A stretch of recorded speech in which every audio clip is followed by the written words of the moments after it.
માર્ગ અકસ્માતોમાં જે મામૂલી માનવ જિંદગી વેડફાય છે, પ્લસ જે નેશનલ લોસ થાય છે રિસોર્સિસનો, તો એ રોકવા માટે, એની પર અંકુશ લાવવા માટે પશ્ચિમ કચ્છ પોલીસ દ્વારા એસપી શ્રી વિકાસ સુંદા સાહેબ દ્વારા એક મુહિમનું આયોજન કરવામાં આવેલું છે, જેમાં આખા ભુજ શહેરના જે આવા પ્રેશર પોઈન્ટ છે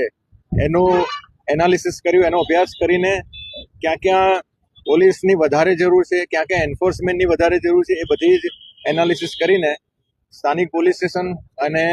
જિલ્લા ટ્રાફિક અને સિટી ટ્રાફિકના સંયોજનથી એક આજથી જ એક ટ્રાફિક ડ્રાઈવ, એક મુહિમનું આયોજન કરવામાં આવ્યું છે, જેમાં ટ્રાફિક મેનેજમેન્ટ, પ્રજાને સહાયને મદદ સાથે સાથે એન્ફોર્સમેન્ટ પણ કરવામાં આવશે, દંડનીય કામગીરી પણ કરવામાં આવશે. અને એમાં ખાસ કરીને જે ટોપ પ્રાયોરિટી જે છે એ ચાલુ વાહને મોબાઈલ ફોન પર વાત કરવાની જે અત્યારે ઘણા બધા મોટા ભાગે આવા કિસ્સાઓ જોવા મળી રહ્યા છે, એની પર અંકુશ લાવવાનો એક આ પ્રયાસ કરવામાં આવશે. હું એસટીબીમાં હતો, સ્ટેટ ટ્રાફિક બ્રાન્ચમાં 4 વર્ષ મેં જોબ કરી છે, ફરજ બજાવી છે. અને અમે એક રિસર્ચ કરેલું કે જ્યારે વાહન ચલાવતી વખતે કોઈ વ્યક્તિ, પછી એ 22 વર્ષની વ્યક્તિ હોય, 20 વર્ષની કે ગમે એટલો જુવાન હોય, પણ જ્યારે એ વાહન ચલાવતી વખતે મોબાઈલ ફોન પર વાત કરે છે, ત્યારે એનું જે પ્રતિભાવ, રિફ્લેક્સિસ જે કહેવાય,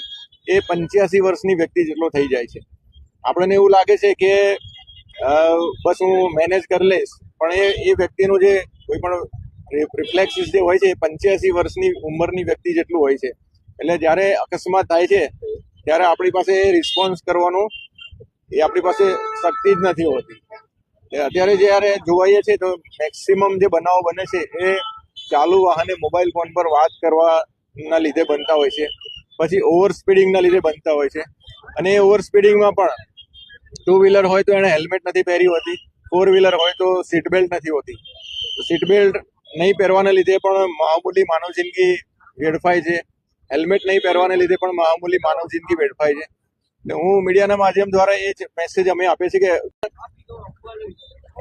જ્યારે અવેરનેસ કરવા છતાં, જ્યારે લોકોને વારંવાર જણાવવા છતાં, એ કર્યા છતાં પણ જ્યારે ટ્રાફિકના નિયમોનું પાલન નથી થતું અને મામૂલી માનવ જિંદગી વેડફાય છે, ત્યારે છેલ્લા આશ્રય રૂપે અમારે એન્ફોર્સમેન્ટ કરવું પડે છે. તો અમારે જો એન્ફોર્સમેન્ટ ના કરવું પડે તો એ અમારા માટે બહુ સારી એક પરિસ્થિતિ ગણાશે.